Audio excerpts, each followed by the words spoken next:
Y le damos la bienvenida, como cada martes, a Antonio Miranda. Ya está listo con su contexto psicológico para hablar hoy de la prohibición del alcohol, a propósito de que el pasado domingo hubo ley seca en el estado de Durango por las elecciones. Pero bueno, usted lo sabe, cuando hay elecciones en Durango, pues se vienen para Torreón. Cuando hay elecciones en Coahuila, pues, se brincan el lecho seco y los expendios en Gómez Palacio reciben a los torreonenses con los brazos abiertos y la caja registradora también. Toño, muy buenos días. ¿Qué tal, licenciado? Buenos días, amable auditorio, buenos días. Sí, es en el sentido común y en el sentido de la lógica muy práctica el tema de la prohibición. Tenemos una situación especial aquí demográfica en La Laguna, que tenemos una división de los estados y se quedan muy cerca las ciudades, entonces nos pasamos a un lado, nos pasamos a otro. Digo nos pasamos porque luego nos gusta ingerir alcohol a la gran mayoría y con estos climas pues ayuda un poquito más, ¿no? El tema, digámoslo un poquito más contemplando los factores psicológicos. Cuando se habla de una elección, me parece que una elección muy especial, todas lo son, pero esta muy especial porque después de haber tenido las elecciones federales y sobre todo en La Laguna, en Durango, que las elecciones habían sido ganadas generalmente por un partido que habían sido de un tipo muy predecibles, incluso después de la elección federal con el cambio hacia otro partido, pues generaba cierta expectativa. Ya se ha hablado del abstencionismo y todo eso, pero hablaríamos un poquito más de un tema que hemos platicado aquí en otro momento, que es el tema de la responsabilidad, de la adultez, de la capacidad de tomar decisiones. Y al momento de prohibir el alcohol, que es uno de los grandes ansiolíticos que se tienen, ansiolítico quiere decir que baja la ansiedad, y mucha gente lo dice de manera natural. Entonces, prohibirlo, pues para mucha gente que estamos en una situación social de una adolescencia rebelde, pues en realidad es una incitación a tomar más o a consumir más, no porque el alcohol sea una maravilla, sino hay una prohibición. Entonces se vuelve como una dinámica donde la autoridad que representa a los padres, hablando psicológicamente, le dice al adolescente que no se hace responsable del todo de su capacidad y ve la rebeldía como un factor independiente, pues sí siente la necesidad de romper esa línea de autoridad. Entonces, desde el plano psicológico, el prohibirlo en una sociedad rebelde, adolescente, pues es una incitación. Prohibirlo desde una sociedad más adulta, pues tendría una decisión más adulta que implicaría a lo mejor un menor consumo, que pasa también un poco con el tema del alcoholímetro y todo este tipo de prohibiciones, ¿no? Y que evidentemente lleva a recordar aquella frase de que lo prohibido es lo que más atrae. En ese sentido, ¿a qué se debe? Es decir, ¿por qué ese afán contradictorio de muchos seres humanos? No vamos a generalizar porque no todos son así, pero sí, por lo general, una gran mayoría de seres humanos actúan en sentido contrario. Hay un desarrollo normal, no me gusta luego utilizar normal y anormal, pero un desarrollo, digamos, que se esperable en la parte psicológica, que es el desarrollo de la personalidad. Los niños empiezan a desarrollar el lenguaje y una de las palabras que primero dicen es el no. Algunos mercadólogos han investigado esto y dentro de las 5 primeras palabras también está Coca-Cola, sorprendentemente, ¿verdad? También por lo fácil de las sílabas. Pero el decir no es una independencia del otro y es una separación natural, es la aparición del lenguaje que nos permite a nosotros decirle al otro que somos independientes y no tenemos por qué acatar su voluntad. Sin embargo, después del no viene el sí, viene la negociación, se supone, y luego viene la etapa un poquito más adulta, que se repite en la adolescencia. Obviamente no un adulto niño, sino un niño ya más capaz de poner límites. En la adolescencia se repite ese proceso y ahí es donde se fortalece la identidad, que es a qué sí le puedo decir sí y a qué sí le puedo decir que no. Ahora, como sociedad estamos también igual, nos desarrollamos de infancia y luego adolescencia y luego ya la adultez. A mí me parece que la sociedad mexicana es más infantil y más adolescente, no ha llegado a ser adulta. Las decisiones del adolescente son mucho decir que no para independizarse, pero es una pseudo-independencia.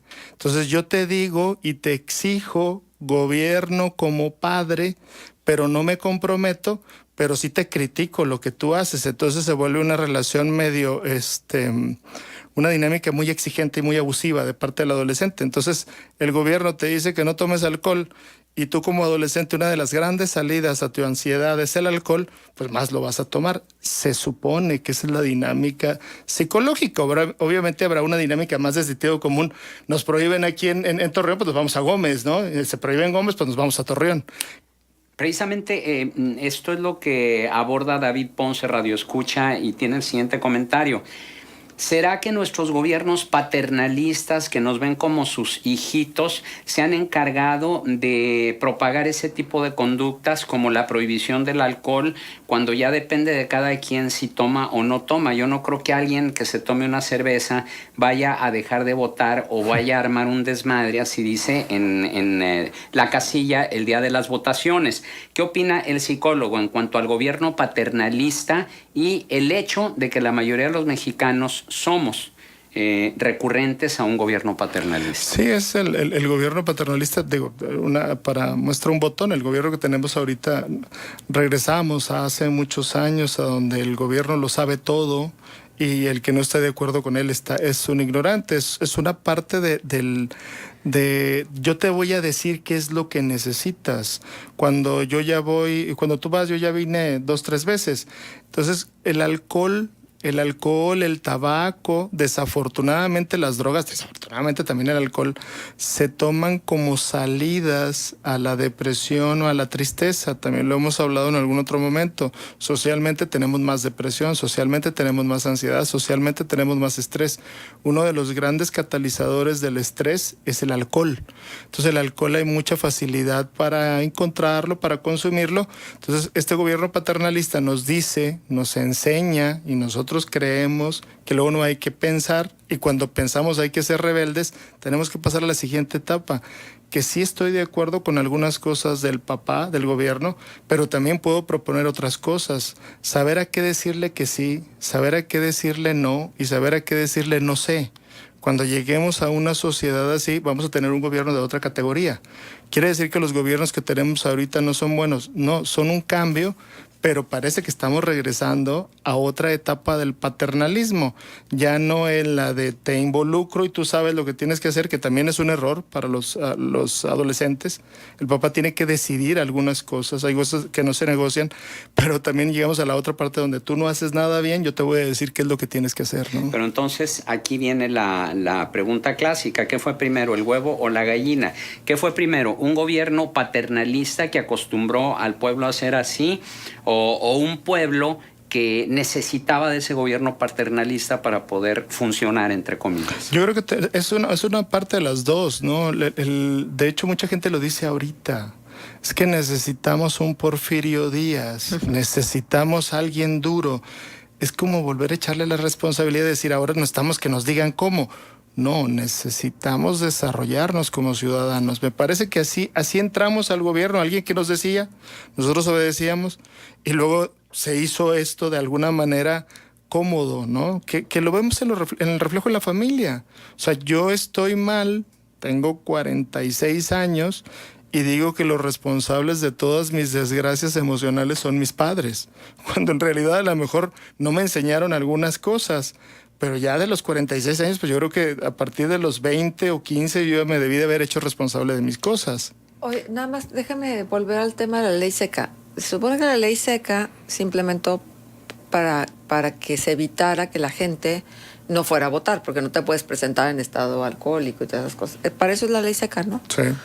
Yo creo que está invirtiéndose el resultado. Sí, lo que pasa es que el tema de...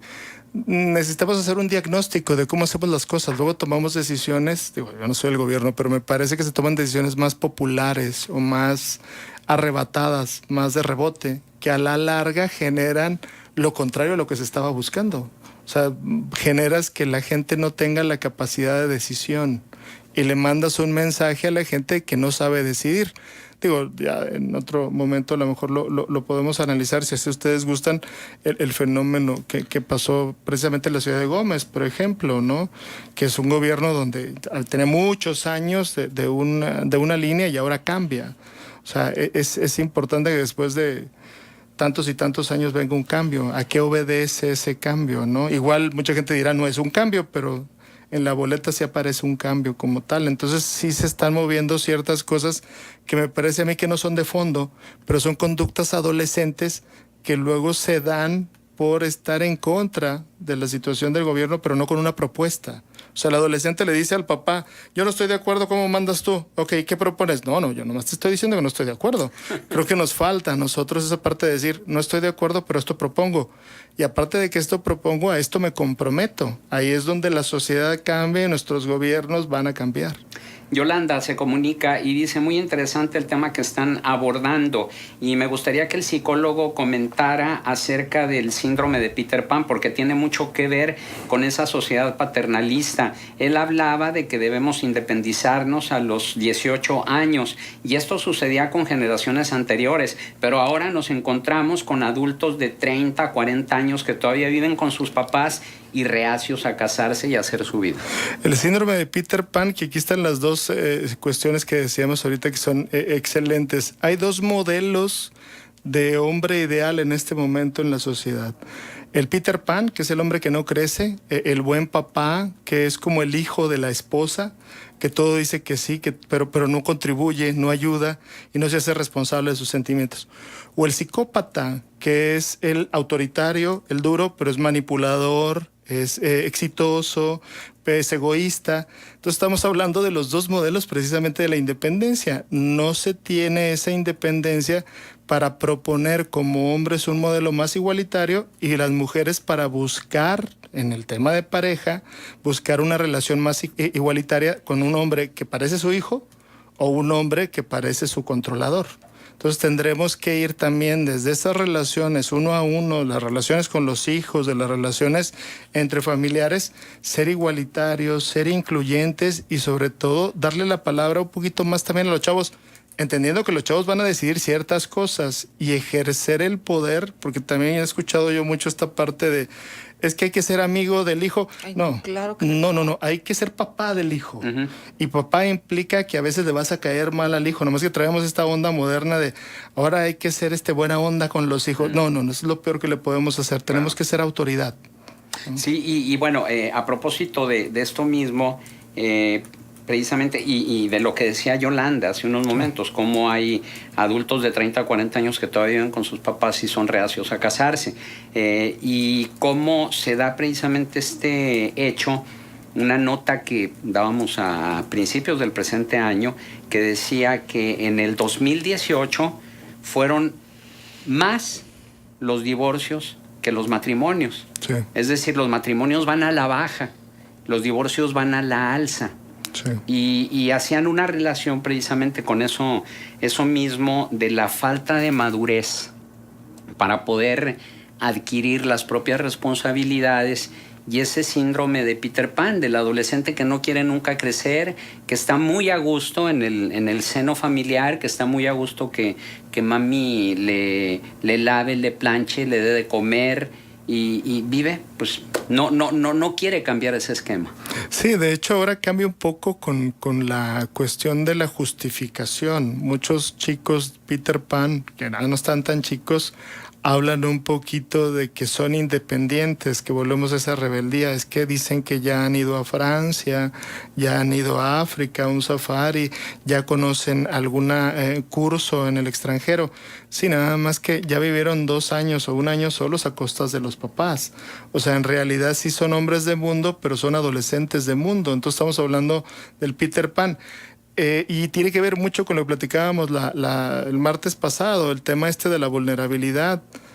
Hasta que no toquemos esa parte interna de nosotros y abracemos el temor al rechazo y nos conozcamos más, no vamos a saber quién somos y no vamos a poder comprometernos. Nos estamos comprometiendo sin conocernos. Entonces está generando una dinámica no nada más de divorcio, sino de falta de compromiso en el trabajo, con la familia, con los amigos y con nosotros mismos. Por eso tenemos dietas mágicas, comidas mágicas, terapias mágicas, todo mágico. Al rato va a venir el gobierno mágico. Bueno, ya tenemos un gobierno mágico en algunos sentidos, ¿no? Bueno, acá hay algunos mensajes de WhatsApp respecto a lo que nos has compartido.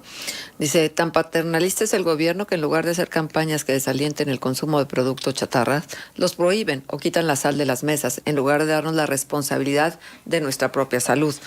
Tal ley seca nunca ha existido, ustedes ya lo mencionaron, y el clandestinaje, esto nos hace atravesar el Nazas. Ahora recuerden la frase de una alcaldesa que dice que en Torreón tenemos la cantina más grande del mundo en el TSM. Pues, y el gobierno cree que tomaremos malas decisiones al votar por tomar alcohol. Creo que hemos tomado peores estando sobrios. Pues sí, efectivamente. Lo que sí es cierto es que todas las circunstancias son propicias para originar la tormenta perfecta. Es decir, para hacer que nosotros no le demos a los hijos la responsabilidad. O sea, y volvemos a los programas, por ejemplo, asistenciales del gobierno. El muchacho que no estudia y no trabaja recibe una ayuda, ¿sí? ¿Es un mérito no trabajar y no estudiar? ¿O por qué se le ayuda y para qué se le ayuda? ¿Para que sobreviva mientras que se crean los empleos? ¿Realmente se van a crear los empleos para que esa personita que no está trabajando ni estudiando en algún momento dado los ocupe? Sí. No son sueños, no son fantasías, y finalmente la fantasía muy de la mano con el pensamiento infantil. Sí, el pensamiento mágico de que en el futuro se van a resolver las cosas, y sobre todo si no el pensar a largo plazo. No pensamos a largo plazo, y ahí creo que está la parte de la otra gran enfermedad que tenemos, entre comillas, enfermedad, que es el narcisismo. O sea, pensamos que la generación que estamos viviendo ahorita somos la última generación del mundo. Y tenemos que pensar en la gente que viene, en la gente que mundo le vamos a dejar. El calentamiento, el poco compromiso. O sea, luego los gobiernos y nosotros mismos pensamos que somos eternos, somos la última generación, se va a acabar el mundo después de nosotros. Creo que no. No, por supuesto que no, pero tenemos esta idea de que somos... Pero ¿cómo vamos a pensar eso si sabemos que somos, que estamos nada más de paso? O sea, o se te olvida, o no quieres acordarte, o ¿cómo? Es el comportamiento. O sea, el comportamiento es el que dicta. Acuérdate que yo puedo decir que soy muy buena onda y en mi casa llego golpeando a todo mundo. O sea, en realidad decimos que somos incluyentes, pero tenemos conductas que nos llevan a pensar que somos la última generación. Y no es cierto. Esta medida del gobierno de te voy a dar dinero porque en el fondo tú has sido lastimado durante muchos años y eres producto de los malos gobiernos. No, también eres producto, sí, de los malos gobiernos, pero también eres producto de que eres flojo, de que no eres comprometido y de que te estás quejando todo el tiempo. O sea, ni todos los pobres son una maravilla, ni todos los ricos son malos, ¿no? Creo que ahí es donde viene la visión de ser un poco más incluyentes, desde la casa, porque luego tenemos hijos, mi hijo el que se parece a mí, fregón, y el que no se parece a mí, hay que ayudarlo, pues no. Tenemos que partir desde otro lado. Y a propósito ahorita de lo que se comentaba de los ninis, tenemos este comentario a través de WhatsApp. Dice, un medallista panamericano recibe menos que los ninis a la reducción de su beca otorgada por la CONADE. Los atletas de alto rendimiento reciben 2,000 pesos. Las becas para los ninis asciende a 3,600. Por eso estamos como estamos. Acá nos preguntan, ¿el apoyo a los ninis incentiva el empleo o incentiva lo contrario? Incentiva el paternalismo. Y hay un mensaje oculto que te dice que tú eres incapaz de generar algo por ti mismo. Y genera la idea de que en el pasado fuiste dañado por un padre malo. Ahora que yo soy el padre bueno, te voy a dar todo. Tan malo Peter Pan como el padre psicópata. Exacto. Ahora, ¿hasta qué punto tenemos la principal responsabilidad nosotros como padres de los hijos con síndrome de Peter Pan? Sí, lo que pasa es que es un modelo deseable. es un modelo deseable malamente. Lo que tenemos que hacer es pasar nosotros como padres a ser un poquito los malos de la película, ¿no? A limitar. Sí es cierto un poquito lo del pasado, que hay que ser un poco más duros y tener límites. Sí es cierto un poquito lo del presente, que hay que dar libertad. Pero insisto, si nosotros como padres no hemos resuelto nuestras propias broncas con nuestros padres, nada más las vamos a repetir. Pueblo que no conoce su historia está condenado a repetirla. Entonces, estamos repitiendo patrones, nada más que esta generación de papás lo que está haciendo es compensando lo que vivimos con nuestros padres. Mi padre me dio un chanclazo, entonces yo le doy un beso a mi hijo. Tan mala la chancla como el beso. O sea, tiene que haber un límite, un justo medio. Bueno, un beso nunca saldrá sobrando, no es el beso, no es la manifestación de cariño, es más bien la sobreprotección, que debería de ser un delito, porque es atentar contra la formación libertad de un individuo. Oye, Toño, y todas estas teorías que a mí me parece que tienen cierto sentido, ¿no? Los seres humanos vamos caminando, me imagino como estas formaciones que hacen los pájaros cuando van a posarse sobre los árboles, que van así haciendo como olas, que es una maravilla de la naturaleza, y luego ya se asientan. Así vamos los seres humanos, ¿no? Como en estas oleadas que luego nos paramos, pero nos paramos con circunstancias distintas. El hecho de que, por lo menos acá en Occidente, estemos tan alejados de los conflictos bélicos, porque dicen que gran parte de la evolución de la sociedad es resultado de los baby boomers que experimentaron la amenaza de la Guerra Fría, la amenaza de la guerra, de la Segunda Guerra Mundial, de todo esto que en algún momento dado tenía en vilo a la gente, porque se sabía que no era para siempre. Se sabía que en algún momento su vida podría correr algún riesgo.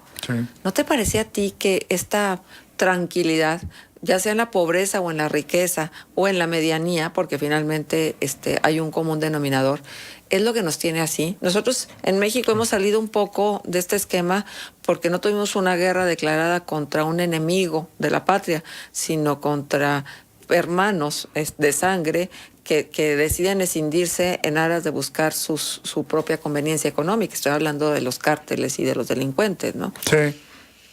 Sí, es una teoría social muy interesante. Sí, nosotros, digo, es parte que mucha crítica le tienen a esta percepción de felicidad que tiene el mexicano. O sea, no pasa nada, estás feliz, ¿no? Pero no hemos tenido efectivamente esta crisis de los japoneses, de los alemanes, de los mismos norteamericanos. Sí, es una teoría social de que viene una nueva generación, y esta generación que no está preocupada por algo inminente. Lo que te hace mover, digo, dicen que la carga hace andar al burro, por hablarlo así coloquialmente. Nosotros hemos estado en un estado tranquilo y apacible, a diferencia de las ciudades o países en Europa. Sí, es una teoría social que habla un poquito más de las circunstancias en las que vivimos. Sí, también obedece, somos seres biopsicosociales, ¿no? Sí, finalmente la rama de la psicología social es una de las ramas más exploradas en los últimos tiempos. Los seres humanos no es que obedezcamos nada más a nuestra propia necesidad como individuos, sino vamos reaccionando de acuerdo a lo que socialmente nos está dirigiendo nuestras vidas. Por eso es que es tan importante que le pongamos atención, ¿no?, a lo que está dictando la sociedad, desde el poder, desde la conveniencia económica, desde cualquier ámbito, ¿no?, hasta desde las corrientes religiosas. Pues es que geográficamente, no recuerdo quién decía, pobre México tan cerca de Dios, ¿cómo era? Tan lejos de Dios. Tan lejos de Dios, está cerca de los... Sí, o sea, hasta lo geográfico es importante. Estamos geográficamente ubicados a un lado del país más poderoso del mundo, que luego anda diciendo a la gente que somos amigos, ¿no? Y somos cuates en este momento. Sí, creo que lo social tiene muchísimo que ver, la circunstancia. Se comunica América Velázquez, dice, sé que no tiene que ver con el tema, pero me gustaría conocer la opinión del psicólogo de que a partir de este lunes, niños de preescolar, primaria y secundaria de escuelas públicas y privadas de la Ciudad de México podrán elegir usar falda o pantalón como parte del uniforme escolar. ¿Qué tanto puede afectar a su psique? Es un tema bien difícil porque se habla de un tema de inclusión y de decisión. Nada más aquí habría que ver si los niños tienen ya esa capacidad de hacerlo. Y luego viene la parte social que me parece muy importante en el momento. No es lo mismo que esta iniciativa se dé en Finlandia que se dé en México. En México sí es cierto, hay que cambiar y hay que ser un poco más equitativos o mucho equitativos. El problema es que propicia desafortunadamente esa medida el bullying. O sea, tenemos un problema de bullying muy, muy grande. ¿Por qué se da el bullying? Por ignorancia, definitivamente, pero me parece que sí quieren cambiar las cosas, que la perspectiva de género haya equidad, pero me parece que sí hay cosas que no están listas para aplicarse en un país que todavía no está listo para esos cambios. Claro. Se comunica Alejandro Ruiz, dice, sobre el tema que tienen del dinero que el gobierno da a los jóvenes, es el hecho de apoyar a personas que no tienen un trabajo estable con algo productivo. Está muy mal lo que están comentando, porque están insinuando que el gobierno regala dinero a gente improductiva, y no es así. El dinero no es gratis. Los jóvenes tienen que inscribirse a una empresa que lo guíe, que lo haga productivo y responsable. No les regale el dinero, hagan la precisión, están mandando un mal mensaje, mal informando, dice Alejandro Ruiz. Bueno, nada más una precisión, ya que pidió usted que se haga la precisión, y es el hecho de que ya está documentado que hay empresas que se ponen de acuerdo con el joven y le dicen, te voy a dar el apoyo, vas a recibir el apoyo por parte de mi empresa, pero me vas a dar un porcentaje y no vengas. Haz con el dinero lo que quieras. Acabo de conocer el caso de una AC que estaba buscando precisamente estos jóvenes que están siendo apoyados con este recurso, sí, para que se integraran a la AC como tutores o buscando la manera de apoyar la actividad de esta AC. No los encontraron, les dijeron que fueran a la Galeana para ver si encontraban alguno de los que habían recibido esa beca, ¿sí? Entonces no hay manera de luego localizarlos para decirles, ven, intégrate, ven, vive esta experiencia porque seguramente va a ser edificante. Ya tienes una beca, nosotros te damos la opción de que crezcas emocionalmente. No hubo manera. Bueno, Toño, un punto de contacto. Sí, claro, estamos en Twitter como @NeuroMiranda.